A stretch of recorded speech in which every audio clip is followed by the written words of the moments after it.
Hi, everybody. Hello. Good morning. Good morning. Good morning. I don't know why I had to do that, but that's fine. So I guess I should do a My quick. mouse needs energy. It needs food. I know what I mean. I hope my Pacific Northwest people remembered it's 11 instead of noon. Yeah. So those of you who usually join us at different times, the time zones. Oh no, my camera freaked out. The time zones have officially switched. We are still staying in MST where we've always lived. It's just if you're in Pacific, it is now an hour behind us. So our stream starts at 11 a.m. Mm-hmm. And if you're Central, right? Central's an hour ahead of us, and then East is 2 hours ahead of us. Like, I like how she stopped to ask us, like, for confirmation, and I'm like, I have no idea what you're talking about. Time zones, like, time zones. The best thing about moving to Arizona is I don't worry about time zones or daylight savings time. Like, yeah, no, I'm still like, because I've been streaming so much, and I have people go, oh, when is it streaming now? I'm like, okay, so my time right now is 12, so then it's 11 on the West Coast, and then it's 1 o'clock in the Central time zone, and then it should be 2 o'clock on the East. I think that's how it works. Something like that. I got an app for my phone. Hi, everybody.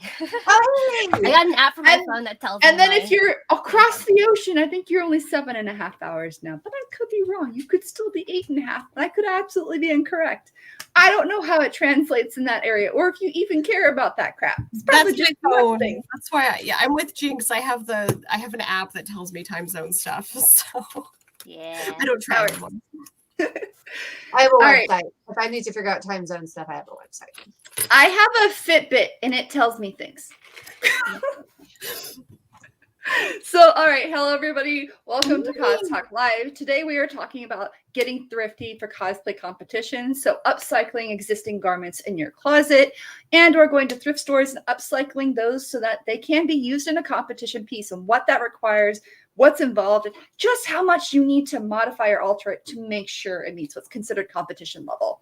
Mm-hmm. For introductions, my name is Sam from ThermoCosplay. I can't even say my name today. I'm so excited. Anyways, I've been cosplaying since 2014. And today I am dressed as a closet version of Todoroki because I'm exhausted from the geek gala last night. So.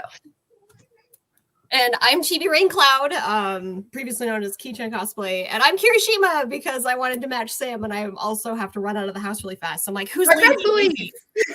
So the boys. I'm only half you right now, just half Kirishima. Been cosplaying for a while. Thrifting is actually something I'm very comfortable in doing. I do a lot of it. So I'm excited about this episode. I'm excited to be on this episode. Bless my boss for giving me a surprise Sunday off. So. And hi, I'm awesome.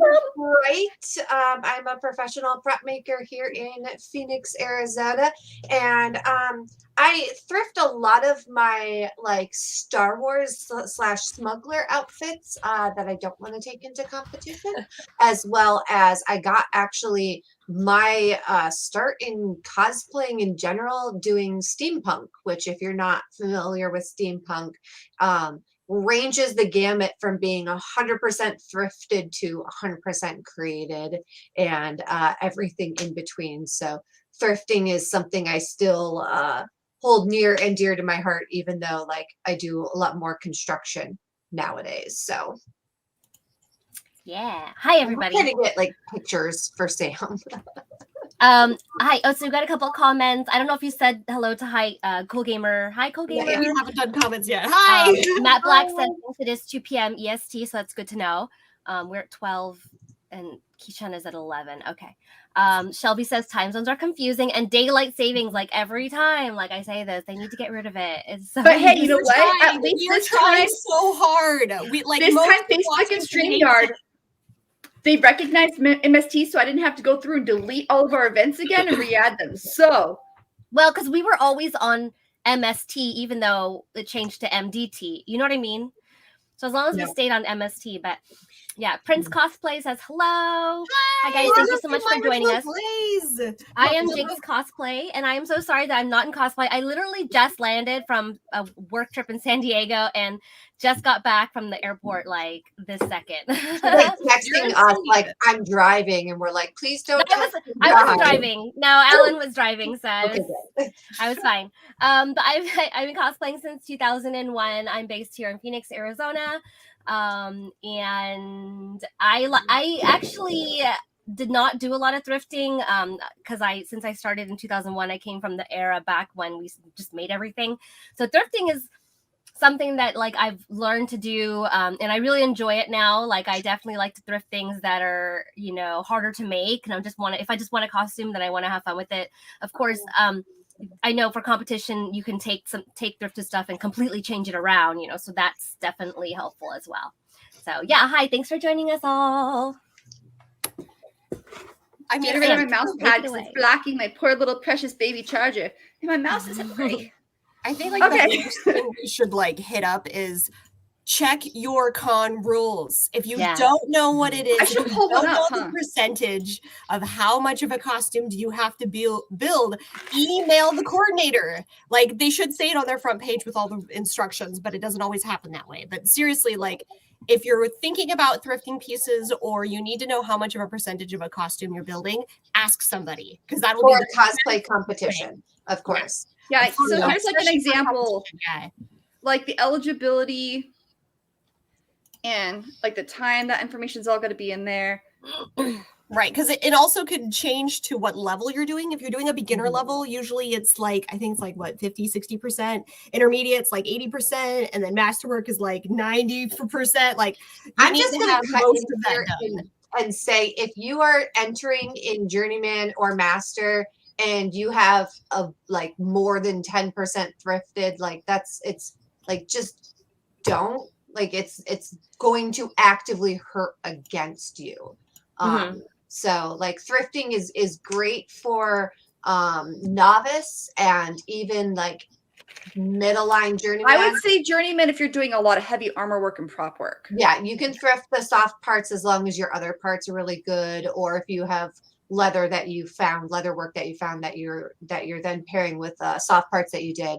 But once you start looking to master, so obviously as we talk today, we're going to be kind of gearing it more towards either people who want to casually cosplay. I'm awake, I swear, at conventions or novice. And even as novice, like 100% check your the rules. I believe LA Comic-Con is at least 80% created. That's usually like the baseline is 80%. 90% of the costume competitions I've judged or been part of, it's 80%. Yeah, and there's like for instance, Taiyu this year's changed it where there's also an out of competition one. So if you don't feel comfortable making, or you find that you're not in that percentage, you can still compete. And typically you'll get honorable mentions, or they'll treat it as a practice round or a skit, and then you'll get an award for the skit and not for the actual creation. And of course, like those criteria don't matter for any cosplay or cosplay competitions that don't have prejudging. If it's just a walk on, walk off, the judges have literally no way of knowing what you did or did not create. So like everyone's in the kind of same boat at that point. But those tend to be my least favorite sort of cosplay competitions, because then they're more like showman competitions and not like crafting competition. I feel like that's why we're getting that kind of defined division between here's the cosplay competition, here's the masquerade. And the masquerade is the kind of walk on, walk off. Meanwhile, the competition is you're sitting with judges. Well, and I think that like as cosplay like just keeps growing and growing and growing in popularity, especially at at events, like I think that a lot of the organizers are recognizing this, that especially as it becomes more accessible to the public, that people want to somehow participate in like a presentation, but they don't necessarily want to compete. So I do see a lot more cosplay related like events, fashion shows, skit only contests that have been popping up that did not exist, maybe like 10 years ago. So it's really nice, you know, that we have more of a platform for cosplayers to show off, because sometimes it's not enough to just be in the hall. Like you want to like be on stage, you know. Yeah. So it's really nice that they're recognizing that and offering more opportunities. Whether you made or bought your cosplay, like your cosplay is valid 100%. Like we draw this hard line between things that people have created and things that they have repurposed or thrifted in cosplay competitions. But like, I want our viewers to know that like, we don't inherently value one over the other. Like it's just in certain circumstances, this is designed to judge crafting. And then like, for instance, like skit contests and stuff like that, they're more designed to judge showmanship. So, but I believe that there is a place for everybody. Yeah, in the cosplay community. And so I like seeing that there's more, you know, more exceptional, like, you know, participation, and it's nice to see that. But that definitely there's still going to be cosplay. We'll find room for you. There's space. For you. The way I've started doing it, because I used to build only, like I came from Jinx's era, so like I only know how to build. I didn't know you could buy things until the last like 4 years. Of cosplay career, and so it's kind of like, I'm just starting to touch my toes in this. Oh, I can just buy that piece, just because I never knew I could do that. But for me, I've actually found that I have less time to do as many cosplays as I used to. And so what I've started doing is I have one big build, and that tends to be my competition build. It's the one where I'm putting all my energy and time into it. I'm spending those hours crafting. I'm working my hardest. I'm putting in the hours. I'm documenting my time. And then everything else is just for fun. Everything else is, oh, I found this piece at a thrift store. I can put this together for this costume. Oh, I have this extra wig I can reuse for this, just so I can still do 5 or 6 characters that I want to do. But I have that one piece that it's like, this is what I'm proud of. And this is what I'm doing with this, but the rest are just for fun. And both costumes are just as valid and just as fun to do. Yeah, actually, it's a good point, because like you know, like Chibi said, is I just had this notion that I had to make everything, and then when I started like buying pieces, I was like, okay, well, this is just a lot of fun. Like this is my fun one. I just want to wear this and hang out with my friends. And then even more so when Sam is like, hey, Jessica's in every single group I'm doing. So that's like, if I could just like buy pieces to like join, then that's even more fun, because it's become more of a, you know, it's become more of a like a, how do I say, like, it's just a time that I spend with my friends instead of just a creation thing. So it's evolved for me even over time, that I used to just cosplay a lot by myself, or I would have other friends that cosplayed and we would just meet up.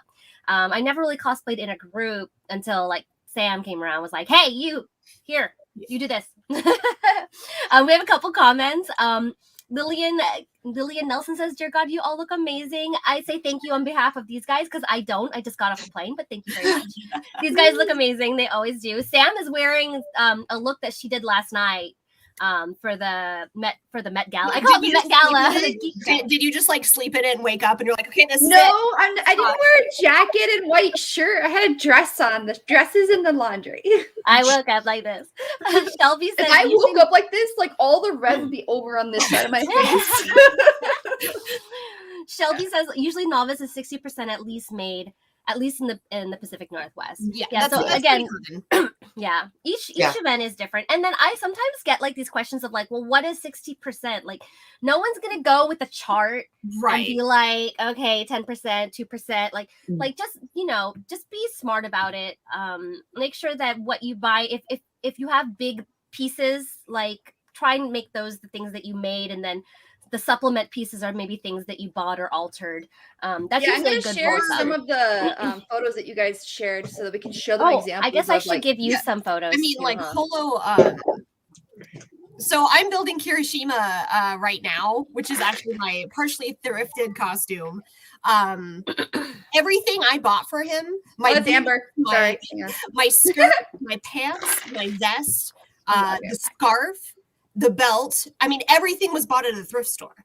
But I have heavily altered every single piece. So these are 2 curtains. I bought 2 different curtains at the thrift store. They were like $10. I burnt them. I took a soldering iron to them.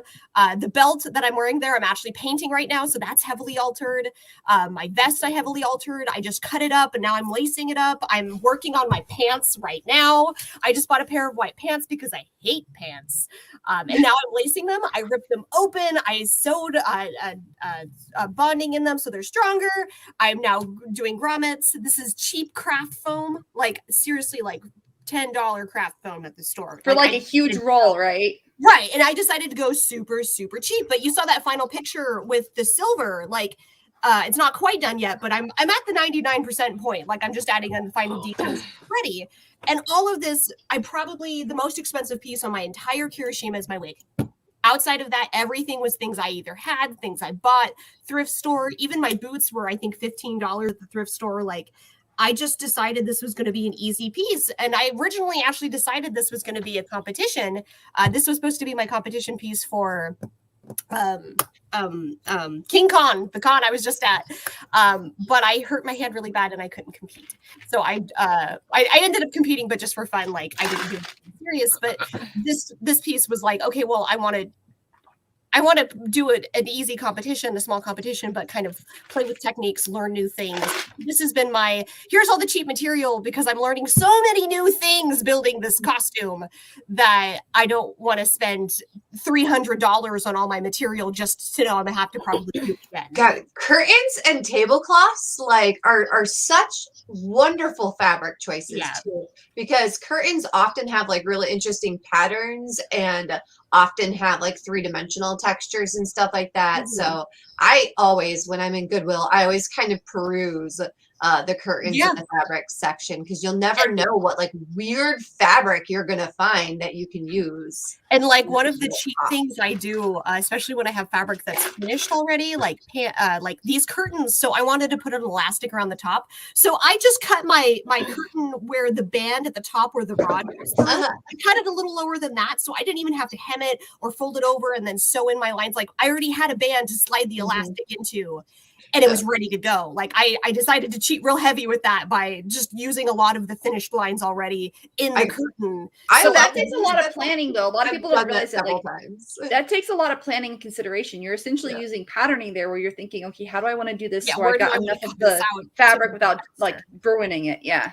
Yeah, and so like there's so many shortcuts you can do, but still like I'm gonna say this is a 60% or more alterated costume, which is why I feel comfortable doing it in a competition, even though I've bought in a lot of the pieces, because it's a lot of raw fabric that I've taken and went, oh, this is going to be something totally different. So I'll switch to Amber's right now, and then we'll come back to we'll kind of just go around in a little circle. Go to the one with the butt skirt picture that you just showed, because so there's another one. Yeah, that one. So exactly what Key-chan was just saying. That skirt right there is 0% sewed. 0%. I used the band at the top. It's a curtain. And I used the band for the rod to go around elastic. And then it is literally just safety pinned up. It was one of the first things I ever made. It's nice because it's adjustable. I could make it as tall or as short as I wanted. Those are actually two different skirts. The other one is actually a tablecloth that I cut a hole in the middle and then use that. So both those skirts, one's a tablecloth, one's a curtain. And I would get like people just stopping me and going, "Oh my God, where'd you get your skirt?" And I'd be like, "Goodwill, like from my dinner table." Yeah. But yeah, like all that steampunk look, and that picture right there is a great example of how I took the base that I had and started to build on that, because that bra piece right there, that's actually Sintra and craft foam and the first like bit of leather work I did myself. So the other two pictures you saw were, I would say, 95% crafted or thrifted, as far as just pieces that I put together. And then from that, I started adding more and more pieces that I myself created. And eventually it morphed into creating most of my own armor and such like that you guys see. But, you know, like you can have really great looks that you put together. And I would say that not this one, but the other one with me at the bar, that outfit like cost maybe, this outfit, I would say cost maybe like $50 for the entirety of the outfit, including those boots, which they fell apart after 2 wears. So like, don't spend like $15 on thigh boots. I'm just gonna say, but regardless, like that whole outfit was like maybe like $50 at the time. Yeah, I think my Kirishima is hitting like maybe $70 because of all the art pieces. Like I've had to buy a bunch of different paints and glues because I was out because I hadn't crafted for 2 years. So I don't know if it counts, but like in the end. And that's me. So this is kind of an example of like the only thing I didn't like I didn't make the shirt underneath and I didn't make the jacket because I feel like jackets are, and it's funny because I'm doing an advanced sewing construction class right now. We're making a jacket. And I just feel like a jacket is really time consuming. Although if I was going to compete in this, I probably would at least try to make the jacket or do some bigger alterations to it. The jacket I got at Goodwill, I trimmed it. So I cut it shorter because it was pretty long. And then, of course, I added all of the details, the trims, and I made these little like things out of foam and attached them on there. And of course, the shirt underneath, I didn't make, I just bought. But everything else I made, well, other than the socks, because, you know, it's socks. There's some things that you're just not going to make. I think regardless of what you enter, you know, like most people don't make their own wigs. I mean, that's definitely something that what people will do in masters. But, you know, I would say wigs, belt, and shoes. I generally don't expect any of those to be made. I mean, unless it's been like heavily styled or altered. Right. Most judges, like me as a judge, I'm not gonna look at you and be like, "Oh my god, you didn't sew your own wig wefts." No. Now, if you went in there and you like airbrushed your wig and you styled it and you did some crazy work to it, I'm gonna completely that's gonna add to it. But now I think it would definitely add points. But I would think that, like, say for example, this wig, it's a very generic brown wig. If I went and said I wefted this myself, I think the judges would be like, why though? You know, here's one of the secrets too, is if you're gonna do something the hard way that you could just do an easy way, you have to make sure that it's exceptional, or else the judges are gonna go, okay, but like, what was the point of that? You know, like, because it's not just like I made everything by hand. It's like skill. It's skill, time used. You know, creativity. It's all that stuff. So don't think that like, oh, if I hand sew everything, they'll think they'll be impressed. No, because you definitely want to, and especially if I had like hand wefted that wig, I could have spent more time actually making my jacket. You know, I mean, I did spend a lot of time on the skirt, so I did make the skirt myself, and I painted the plaid pattern myself. You know, I altered the shoes. I painted the shoes. But, you know, I don't think any judge, even a master's, is going to be like, oh, you didn't make your own sneakers, you know, and socks and stockings, maybe stockings if they're custom. But if you're just wearing generic black we stockings, typically expect like the base is probably something that you didn't make. But then like if you have, you know, because a lot of socks and stockings are painted on and modified to make it look like they've got different things. But we're not going to ask you to make your own nylons. This is something that's like really, you'd literally have to have an industrial machine. So like, no. And a couple comments. Michelle says, so pretty. I'm not sure which one you meant, but thank you from all of us. And belts are so hard. I mean, I've made belts when I needed to, but definitely, I mean, you can always just find a belt at Goodwill and then change out a buckle, or you can make your own buckle out of like Warbler or whatever other material you want. Like the leather strip itself is painting a belt. Like I found the perfect belt for Kirishima and now I'm painting it up. And so like, that's what I'm considering the alteration on that piece. And really and truly, it just matters. I think an important thing to bring up is technique. Like if you're doing like a bunch of new techniques and you're taking your time to learn these techniques for this piece, it definitely is going to be very impressive to the judges. So like, again, Kirishima is all thrifted, but I'm learning how to do, like, I've done grommets before, but I've never done 100 grommets on a pair of pants before. Like that takes a lot of precision and measuring things out and making sure you don't cut too much. And same with like, I'm leather lacing my vest up. Like I've never played with leather lacing before. So that's also a new technique I'm playing with. And if you've never set grommets, if you've never set grommets, each grommet takes like 30 seconds to a minute to set. So it takes time. When people are like, I handmade this, and I look at the grommets with the eyelets and stuff like that, I'm like, whoosh, like you got some and so even though it's technically a simpler, like this is a simple piece compared to some of the other things I've done, like those techniques and those details that I'm spending that extra I think 2 hours into these grommets now, maybe longer. And so like, that's what I'm going to be proud about. That's what I'm going to talk to the judge about is, hey, I learned how to do this thing and look how it turned out. And So at the end of the day, what gets you points is stuff that looks good. Like don't spend all this time, like going back to Jinx mentioning hand sewing. Like if you hand sew something and your stitches are sloppy and all over, like that's going to actively count against you, like I don't know how many losts I've had because I had a raw seam or something that the judge like flipped over a piece. I wasn't expecting it to be flipped over, and they saw the edge, and that was whoop. There we go. There went my point. So yeah, I try and always touch cosplayers I'm judging, which is an awkward thing to come out of my mouth. But I'm always like, I just want to get my hands I'm on always you. trying to touch. I'm a very touchy judge. Michelle says I've been trying to do thigh belts for Squall, but nothing stays. I tried to glue together my Ahsoka. So don't use glue. Don't use elastic. Don't use like silicone if it's gonna stay. If you've got bigger thighs, because girl, I got bigger thighs.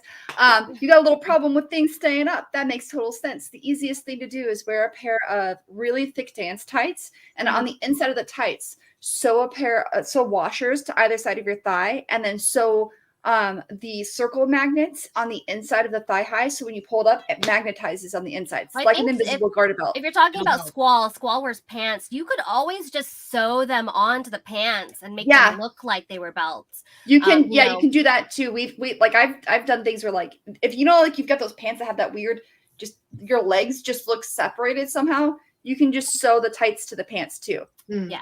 Lily and says magnets are nice that if they catch, like if your belt catches or whatever, it's not going to rip your pants. It's just going to pop off. So So belts or magnets are really good for that because I'm such an advocate for magnets, guys. Like get the rare earth magnets. If you need them in a pinch, you can find them at like Home Depot. And they have the ones that have the circles now too, so you can sew them through things. Yeah. I love magnets. So I was going to talk real quick about Kratos. So for Kratos, I bought pair of leggings, bought undershirt, and then the fur is a rug, and I cut the rug up, and then I sealed the underside. And for all of the leather, it was scrap pieces that I'd gotten from a scrap bin. And so honestly, usually leather's expensive, but like I think I spent $20 total for all the leather. Yeah, that's good. And so basically I went to a local fabric store called Sass, and they have this huge box, right? And you have to go digging, but they have this huge box of just old fabric scraps. And I went through there and I was like, I want this leather and this vinyl. And I rough stitched a lot of it because Kratos' armor, like after his wife dies, he sort of doesn't know what he's doing. So I love that they literally make his design look like trash. It's great. So it's supposed to be messy down at the bottom. And for the red leather straps, I just took 2 pieces of leather, glued them together, and I used Sharpies and a little bit of acrylic paint, and then just sealed it with some fabric paint or fabric glue so that the paint wouldn't come off of the leather. I just, it was a lot of I took existing belts, I cut them up, I put new grommets in them because they were actually too big for me. They were men's belts, and I was like, screw it, I can put new holes in these things. It's fine. So I put new holes in them. I had to move the buckles for one of them. When I did that, it created some weird thing. So I fixed it. And then I wrapped, extra little add-ons around it. I added beads to one of them, and I wrapped special little twine around another. And I'd say this is probably closer to 75% altered, but it was this whole outfit. If you just don't count the prop, that costs more. But if you don't count the prop, the whole outfit maybe cost me $45. So it's one of those things when people are like, oh, I want to cosplay, but it's so expensive. I'm like, it doesn't have to be. Like it doesn't. Thrift stores and bargain bins, or I'll ask a lot of fabric stores, hey, do you guys have scrap? Because they have reams of fabric that they can't necessarily sell because it was damaged. And so usually they'll ship it out. But if you're saying, hey, do you have anything left over that I could buy? Sometimes they'll be like, yeah, here. And they'll take you to a spot and there's a box or there's a whole rack of things. And you get it for literally just pennies on the dollar. Like it's ridiculous. Also, it's so cheap. Yeah, check out your local hardware stores, if they have pieces of wood or warbler or things that are scraps that they no longer need, so they're selling for $50. Same with like up here in the Pacific Northwest, we have Taps Plastic. I love Taps. They've actually recently they've immersed themselves within the cosplay community, and now they have a bin of scraps for when they have their craft shops and stuff. The people that just like chop off the acrylic or the other things that they don't need, they kind of just go in a bin, and you can literally, I don't know what it is anymore. It used to be just like, I think it was like $15 for a pound or something like that. You could just grab your pieces, bring it up, and they'd ring you up, and you just had all these scrap pieces you can use for anything. And it was just because they didn't want, like, you could throw it away, but they didn't want to. And so you could just dig through their bins. The way I learned how to play with Warbler is I just got a bunch of scrap pieces of Warbler from them and started messing with it just because I'm like, well, I've never used this before. Let's learn. And so get to know your local plastic places, your local hardware stores, your local fabric places, your local thrift stores. Like, just find those things that are cheap and alter them, because a lot of things can either be dyed or painted or remastered in some way or another. I will say, make sure, especially with leather, make sure that you're using the right paint for the job. Yes. And especially leather, because it is so flexible, the nature of it.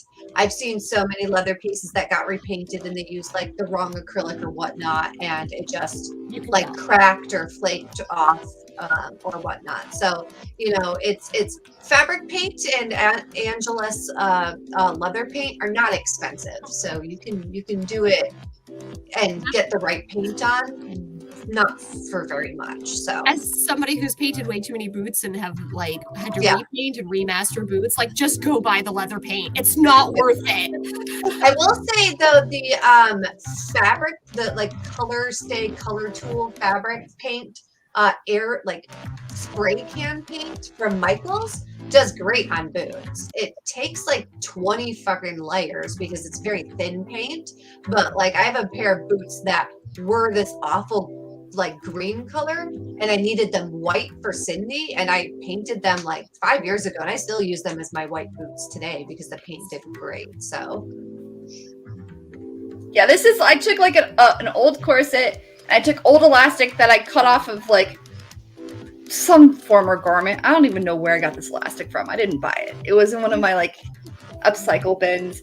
And so then I just started gluing, and this is something that you could compete in, even though you didn't make the corset, because it's so time consuming, right?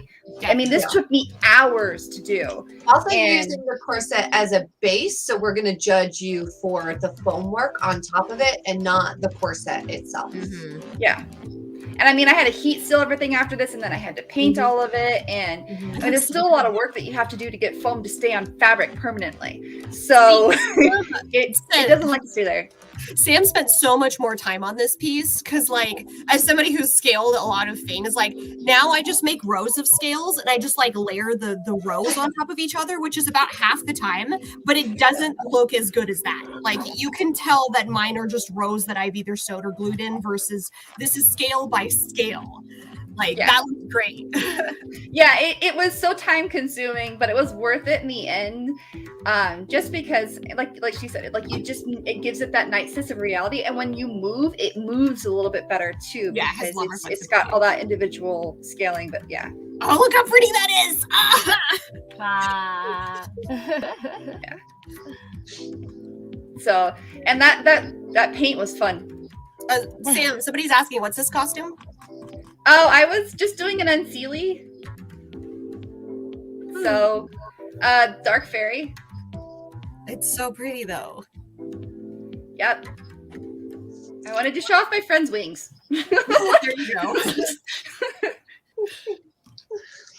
I can also show, like, so I'm going to show one of Lena's costumes. So she's my cosplay partner. And so she, for her Raven, she bought a black shirt and a black skirt, and then she bought some boots, and she made the cuffs for her boots. And then I helped her make the cape and the accessories. And the accessories, we went and got some found objects from like a thrift store. So I can show you guys what this is too. This is so weird and funny at the same time.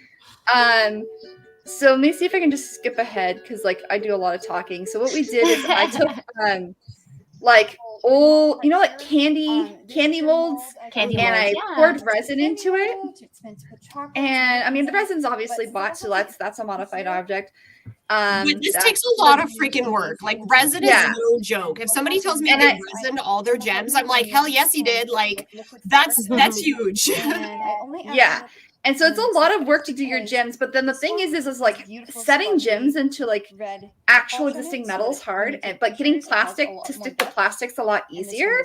So you see on the left these little weird little white cups. They're called flowering cups, and you get them for baking, right? Yeah. So I took these for bacon, like baking. So I took them and I put duct tape on the inside of it, and then I put a mold release in it. And I poured the resin into there, and I'll show like how I think there's actually doing this. Oh, so I like, see. Yeah, so I'll show you guys It's where. always really fun when the master of a mold is something really, really weird and really off the wall. Yeah, it's so cheap. Like these things cost like 25-50 cents. Like you get a whole bunch of them in a pack. So if you damage one, oh well, just put tape on the next one and move on. I wouldn't have thought of that, to put like mold release in it in a regular object. Yeah. I would say for people who are interested in making their own gems, but this is daunting, we are coming up on Christmas time, and Christmas at Michael's almost always has packs of like decorate your own ornaments and stuff like that. You can do this, you can do the resin and stuff like that, or you can just buy those ornaments, trim them down, and paint the inside too. So the cool thing about this is to get the gem to actually attach to the belt. So like the not the gem, the actual gem setting, that weird thing I'm creating. I pour the resin in because I did some tests first, and I pour the resin in, and you're gonna see it here. So after I'm done mixing the resin, because it always does this. So now it's poured in, and I'm gonna take this little piece of the belt, and I just dip it right in. Go in there, buddy. Go in. And I let it actually cure for about 10 minutes. And when you're done, see, it pops out and boom, it's actually attached. Nice. Wow, nice. That's the nice thing, is that you can always use resin as like the adhesive as well. So you can see, and that's the thing, because it cures around it, right? So you create an even stronger bond instead of like gluing it to it or having to find some other way to attach it. They've got CosBond now, and the reinforcer is something that will allow you to reinforce something like this. I haven't glued the gems in here in that particular thing. I would actually, as somebody who's been using CosBond right now, don't use CosBond on this type of technique. Don't do it. I just use this way. You over. Excuse my language, but it will. As somebody who is, I've been using CosBond because it's meant for like foams and stuff. I am actually struggling really hard using it. It's definitely a learning curve, but it doesn't work good on vinyl. It doesn't work good on metal, and it doesn't work very good on very, very, very, very smooth plastic. So like a fine painted plastic. Yeah. So, I would say if you're going to do smooth plastics, my go-to glue for smooth plastics is always CA glue or Curana acrylate glue. If you look up CA glue, there's Bob's CA glue, and that's my go-to. If you use CA glue on plastic or resin, it's never coming off. Like that stuff stays forever, and it's like $10 for like a bottle, so it's not even that expensive. So yeah, but this turned out so good for like a cheap solution. Right, it looks so good. Mm-hmm. And that's what makes it nice for people to cosplay. It's just there are a lot of easy, cheap ways to do it. Yeah, and she can compete in that because there was so much work done. Like the cape, we made that completely from scratch. We made all the accessories from scratch. She made her boot cuffs. The only thing she didn't make was the skirt. And then for the top, it actually, if I believe, it was actually long, and I'm pretty sure she cut it into a crop. So there were modifications, and that at that point we were novice. So like it would have been a complete competition piece. We could have entered at novice. Like I literally made that the first year I was cosplaying, guys. Never be embarrassed about your weird techniques. Like as a judge, one of my favorite things is to sit, like to have that moment with somebody where they start telling me how they used a freaking baking dish thing to make their molds. Like that's the type of stuff I live for, because I'm also learning something. So like go to the judges, tell them how you did things, have pictures. That's another thing. Have pictures, have videos. A lot of bigger competitions, you're supposed to have a portfolio. So yes, talk about I highly recommend it. keep track of that, because like when I went, even though it was just for fun and it wasn't like I wasn't expecting to win or went into the competition for anything, at King Con I went in with still pictures of the piece that I went in with, because I went in with Sable with my friend is Mabel, and like these were easy, mostly like not build costume. Like we didn't expect anything. We were just there for fun, and also I wanted to be judged by Weird whatever I was wearing. So like I went in and like, but I showed him pictures of my process because my wig was my one thing that I'm like, I am so proud of this. So I was showing him the pictures of my wig and how it turned out, because you can try to explain something to a judge, but they don't get like the shock of how much something changed without that. This is what it was. This is what it now looks like. So like when I did the buns, we had to dye ourselves. And so we bought the little buns from Epic Cosplay and we threw them in a vat of dye. My friend Kirimoto, she just dyed them. She's just a master of potions. And so she took my wig color and went, okay, let's try to match the wig. And she did super, super, super good. But when they came out, they were these giant flowers of hair because they were no longer in the pretty little bun that the Epic had. So I had pictures of how big and crazy they were and like my process of me putting them back into shape in the buns. And like that was actually like seeing the judges' reaction when I showed them the before and after picture. They were like, like, oh my God, I can't believe they look like buns again. And so like make sure you have pictures to give them this is what it looked like before, and now this is how it's completely changed. Anthony says, what are y'all? It says Anthony said, Jinx, are you in costume? No, I'm the only one not in costume because I just came home from the airport. But thank you. You love my hair. Thank you. And he says, what are you all dressing up as today? So ThermoCosplay is reenacting a look she did from last night. It was I'm Shona Todoroki. Yeah. Shona. Okay. And Chibi is... I'm Kirishima Ejiro from My Hero Academia. And Amber is... I'm steampunk today. Yeah, and I just got home from the airport today. Lillian says, breathe, Chibi, you talk so fast. Yep. She's so excited because she never gets to be on the show. She has to work every Sunday. Enthusiasm. Exactly. I'm so excited to be here. She's going to be on the show when we're at Emerald City. Yeah. I'm so excited. My first in-person show. That's exciting. I don't get to be there though. I'm going to Disneyland. Oh, poo. Oh, Robert Son, he says, hi, gang. Using a build book is definitely a must for competitions. Oh, yeah, absolutely. Especially if you have like things that could be mistaken for, like, I don't know. I get a lot of people that are always like, they see my costume and they're like, oh my God, I love it. Where did you get it? Like more than not, people think that I buy the, well, of course, because it's more common now to buy them. So definitely always good to have, you know, a record of what you do. Any competition for any piece, you should always have a build book. Also, it can help keep track of time because my biggest weakness, the thing I suck at the most, is tracking how long a costume takes me. Like, my partner, Sakura, has beat this into my head because she is an amazing competitor. But I always forget to log my time. And so I now use the Cost Planner app. And I use that to log my time because it's all set up so you can just add pictures, put in how much time things take you, do stuff like that. When I'm like, I do a lot of crafting with friends. And so usually I'll like either start a timer or like, I'll just like look at the time when we start talking and then kind of gauge that by how long it takes me to do this piece. But seriously, like keeping track of your time, keeping track of your pictures, keeping track of your progress. It's very. It can also like guide what you want to say to the judges, because and people who've tuned into the show before have heard me say this, and I'll keep saying it. But you only have 2 chances to win yourself in the eyes of the judges, and the most potent of those is when you are right there in front of them, showing off your work. So your guidebook can be, or your build book can be one of those things where you show off the important things that you want to tell them.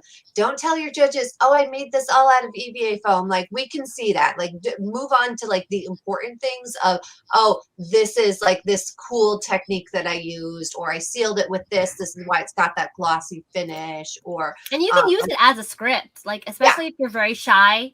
Yeah, use it as your script. Like, I mean, this is, you know. Should I tell my tablecloth story again?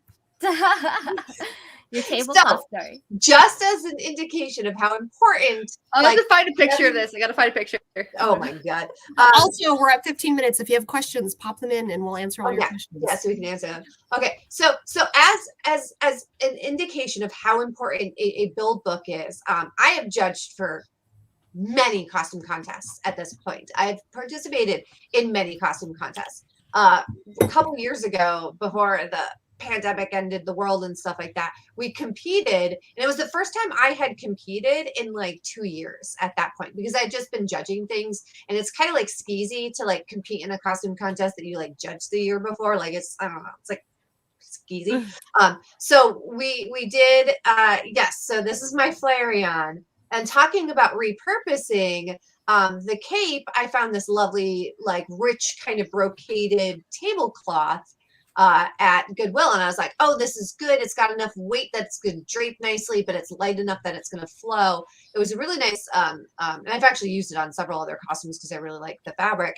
So we go into competition, and the judges are sitting there looking at us, and they you know, like Sam and everyone goes, and then they look at me, and I go, my cape is a tablecloth. Let's not talk about the fact that, you know, I handmade those ears, I handmade the axe. The scales are like actually metal scales, chainmail scales that I knitted. I hand dyed the wig. Look at my tablecloth. I hand painted, like I dip dyed the gradient into my stockings and stuff like that. Like all that like went like right off, and I was like, Tablecloth. my cape is a tablecloth. Oh my god, like, that's so funny. Bless the judge's freaking heart, because he was like, oh, I see that your wig is dyed. Did you do that? Like, what have you like, he guided me, but like, yeah. I've competed and judged so many times, and like that was the thing that came out of my freaking mouth. So you know, don't look for, even like if you want to like make yourself little guide cards, like that is okay. Like that is, if I as a judge see you with like little talking cards, I'm gonna be like, yes, babe, get it. Let's go. Yeah, I honestly highly recommend using you should try using Instructables. So this is the thing, you don't have to publish on Instructables, but you can use their guide, and then you can export it as a PDF, and boom, you have your whole tutorial built out as your guidebook. But like I did a sponsorship for the Warbler company, and so this is a 10-part tutorial, guys. So this is like aggressive. But I mean, this kind of gives you an example of what judges are looking for. You know, they want to like think about all of the sections that are important to you, the stuff that you did work on. If you made everything from scratch, then you're going to want to break it all down. I include the tools that I used, the materials that I used, because it just kind of makes them see the scope and scale of everything, right? I will say, don't hand your judges a 20-page build book. No. Don't do that. Like, I'm just saying, like, this is how you should break it down, and then show photos more than written. Like 5 or 6 pages, because and mostly photos. Yeah, we're gonna flip really quick for like the vast majority of contestants, like unless you're in the top running. Like we're gonna flip really quick and then like put it to the side. Like this is what I mean. Like every section, I'm just saying that every section has like 5 to 8 photos associated with it. So that's how you know, like, to track. Like that's how much you want. I would say honestly, 4 to 8 photos per object that you're working on. If the majority is photos, that has a better chance of catching the judge's eye, so then we'll read. Being photo heavy is always good, especially like Key-chan was saying, like both like transformation photos, like this is what I started with, this is what I got, you know, like making those pretty obvious. That's a great way to show how much work you did. And like this versus what that looks like later after I painted it, because this is super simple, and then this is after I hand painted everything. Depth to it. Couple of comments everything. Let's see. Robert says, I ended up building a complete set of power armor out of things I found or were given to show you don't need a big budget. Yeah, definitely. Sam's, you know, showing examples of that as well. I think you used a Pringles can before. She's used I should do that. Hang on, let me get my Pringles can. She's used I know. A trash can. Yeah. Robert says one person's trash is a cosplayer's dream. Where's my Pringles can? Where is the Pringles can? I definitely have been guilty. Now I'm excited. I definitely have been guilty of like hoarding items because I'm like, this could be good for some cosplay thing. And then like years later, I'm like, I should probably get rid of it. I've literally a box of small, interesting pieces called Greeblies that I may or may not use to adorn Star Wars pieces. Like, Nice. And for like people that, if you're doing a competition, but it's a smaller one where books aren't like, they're not asking for books or other people aren't doing books or something. The way I usually gauge what to talk about is because I forget things all the time. Like one of my biggest weaknesses is I'll forget to talk about that one piece that's on the back of my costume that I forget to talk about. Because like my Rom costume was the first costume I did like a big competition in, really. And I love Rom, but I always forget to talk about the tail and the ears, which are the things I built. But like I usually do like a top down, because then I kind of like know what I'm talking about on my way down the costume. So like with Rom, it's like my ears, my wig, usually makeup with him, the jewelry pieces on the top of the vest, the back of the vest, the cape that I did, the shoulder piece, and then I like work my way down to here's the chains, and then the belt I actually did all myself. I added the grommets into it as well as I did the painting, and then like the skirt that I made and then laced together and then burnt the ends of.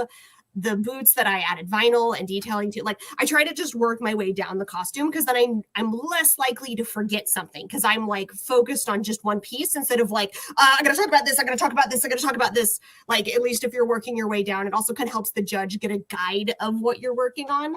So that's my rule of thumb. If I don't have a book or something, I just start at the top and work my way down the costume.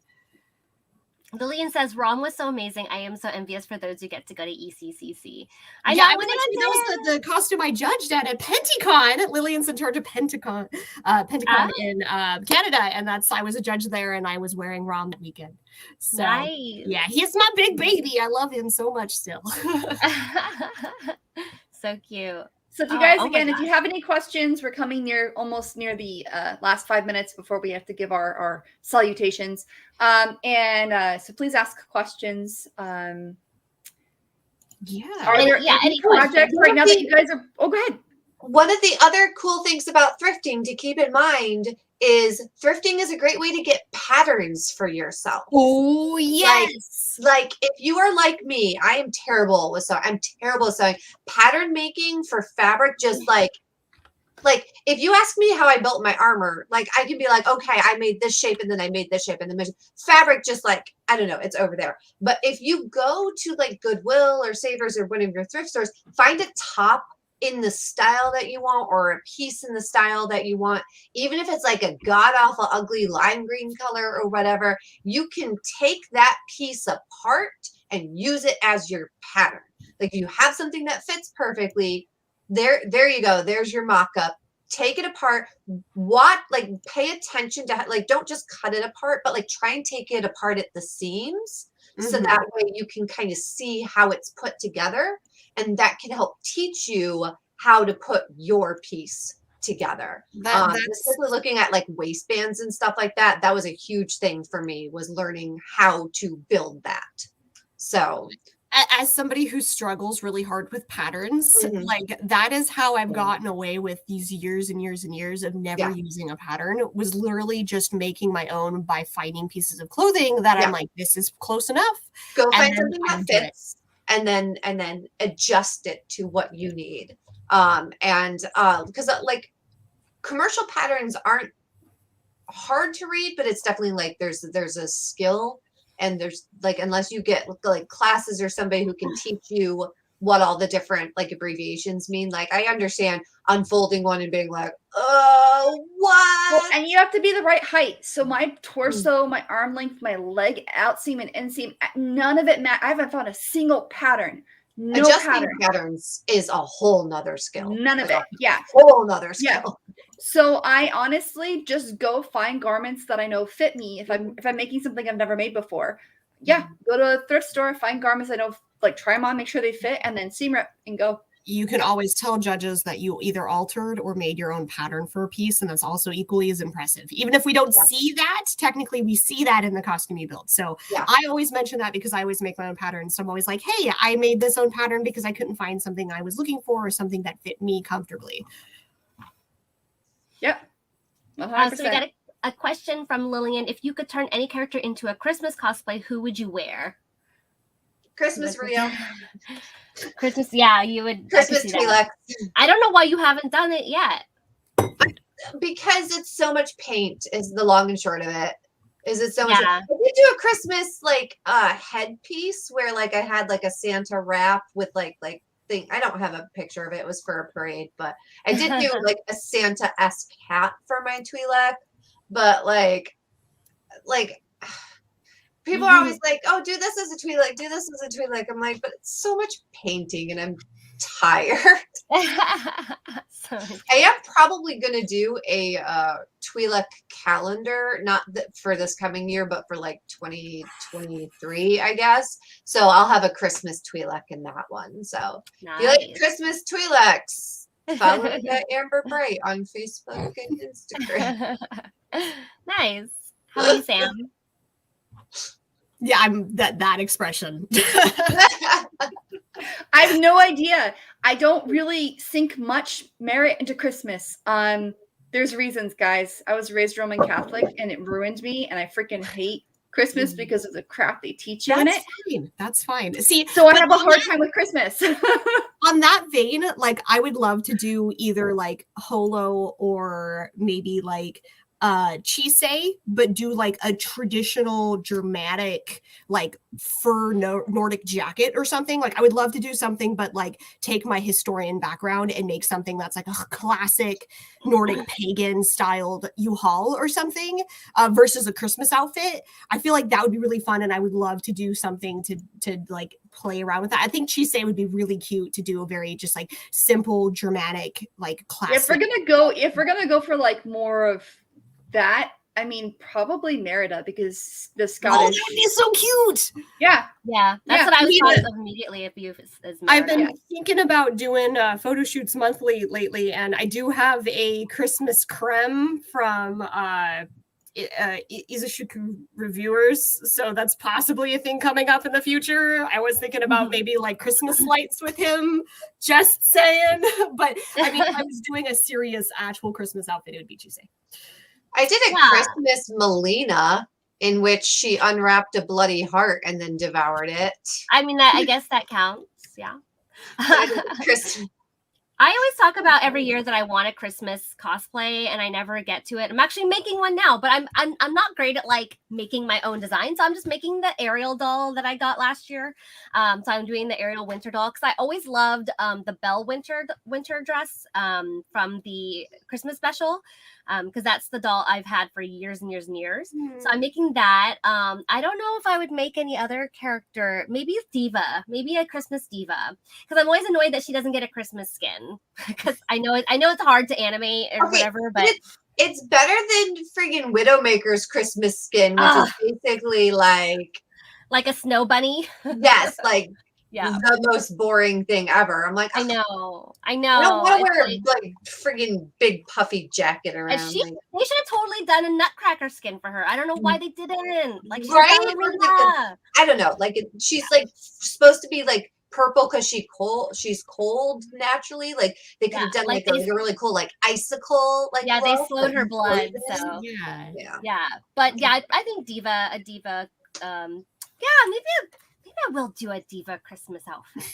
Maybe I will. I have on my docket for Emerald City Sleigh Bell Katarina from League of Legends. Really? Yeah. Nice. She's got like cute like Christmassy blades and stuff. So there are cute Overwatch skins, like the Mercy one's cute, and there's the Symmetra figure skater one. But I love Christmas. Like it is my favorite holiday.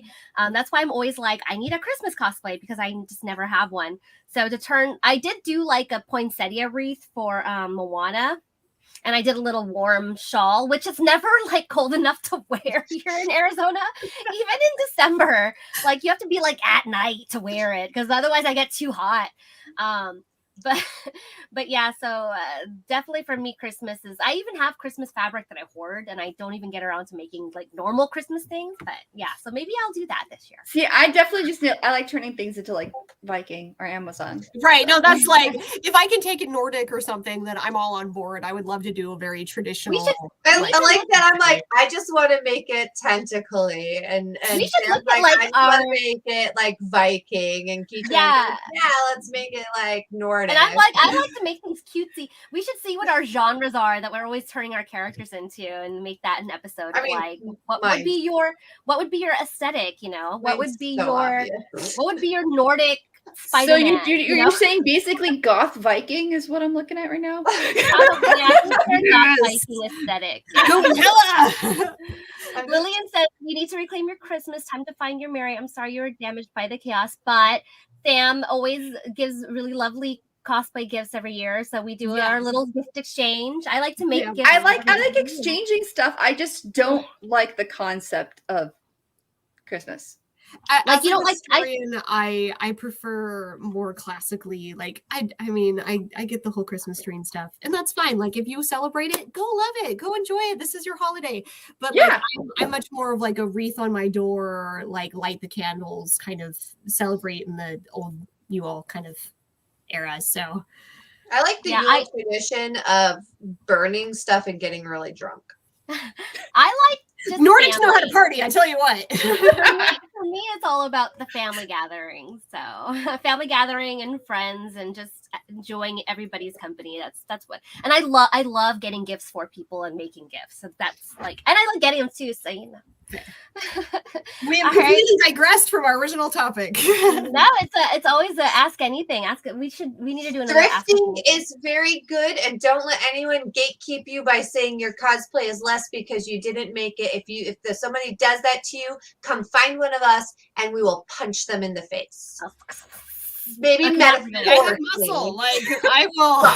Yeah, look at this. I was myself like, oh. I've been working out, and like I will admit, like, this is a sweet little thing, but once I started watching My Hero Academia, I got very serious about my workouts. Good. Only a little bit, because I wanted to cosplay Kirishima and flex. Nice. That's a good motivation. Hey, whatever you need to motivate you is good. All right, guys. Lillian says Amber Brite will fight for your cosplay. She will. She pretty much will. She'll punch you. I will fucking mama bear anybody. Like, okay, so where can we find you all? Chibi, why don't you go? It is official. You can find me as Chibi Raincloud, Chibi_Raincloud on absolutely everything. I'm on Instagram, I'm on Twitch, I'm on TikTok, and I'm on Original Glaze. Come check us out. We need more people at Original Glaze. Yay! It's a very, very cool app. We actually have an entire episode on it where we interviewed some of the people who made it. Go find that old episode on the website. I need to get on it more. Please. We should actually load it and like walk people through how to use it, because it is a little bit different. Yeah, that'd be super fun. Yeah, no, but anyways, if you can, originalglaze.com, go check them out. It's really fun. Like, I'm enjoying myself way more on there than I have on a social media website, and really love it. And I you can find me at Thermo. Oh, go ahead. You go. Go. And I made each other on everything, Facebook, except Original Glaze, because I got the link to it and then I never did anything with it. But Facebook, Instagram, Twitter.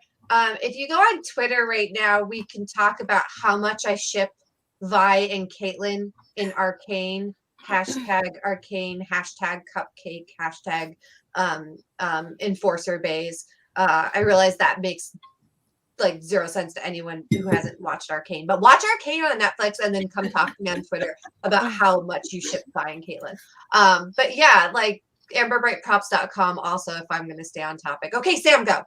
ThermoCosplay.com. Easiest way to find me. I've got all my links there and all of the access to everything there. Hi, guys. My website is JinxCosplay.com, and you can find me on social medias at the Jinx Cosplay. And CosTalk live streams on 3 platforms every Sunday at 12 p.m. Mountain Standard Time, which is 11 a.m. Pacific. 11 a.m. Pacific. 11 a.m. Pacific Standard. Daylight savings time. It's just confusing and stupid. Yeah, we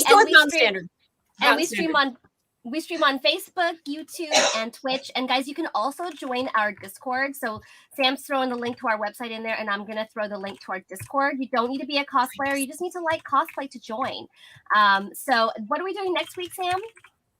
So next week, give me one moment. I have it right here. I just accidentally moved away from it. Oops. You know, we're ending and I'm getting distracted and going to our website. It's fine, and then guys, look forward to what day are you guys doing the live cast on from ECCC? Is that going to be Saturday? So what we're going to do? It's December 3rd. It's Friday, December 3rd at 2:30. Friday. It's 2:30 p.m. MST, which is 3:30. Wait. It's 3:30. Wait. No, it'd be the other way around. Yeah, I need to reschedule that. I think I got it backwards. I like how this is like- It's 3:30 p.m. PST, so it'd be 4:30 p.m. our time. So I'll edit that. Also, it'll be my birthday. It'll be my birthday the day after, FYI. And I'll be at Disneyland. So yeah. So next week we are doing. You ditched us. Oh, and I'm over. You got me distracted, so I'm editing the time so that I don't screw around and be like, guys, we're going live at this time, and we're not actually going live at that time. What's That would next be bad. week's topic is? Yeah, okay, you can do that. I'm going right now. It is okay. It's masquerades competing in groups. So that's why we talked about thrifting today, because we were talking about how do you compete in a group in a masquerade, which is much different than by yourself. Awesome. Well, thank you so much, guys, for joining us. Come see us next week. If you're not following us on all the platforms, please do join our Discords. We chat about a bunch of different stuff on there as well. Invite Share your your friends. cosplays. Talk about builds. Even if they don't watch the show, bring them on. It's a cosplay friendly server, and we hope to see you guys next week. So thanks, guys. Be safe. Bye.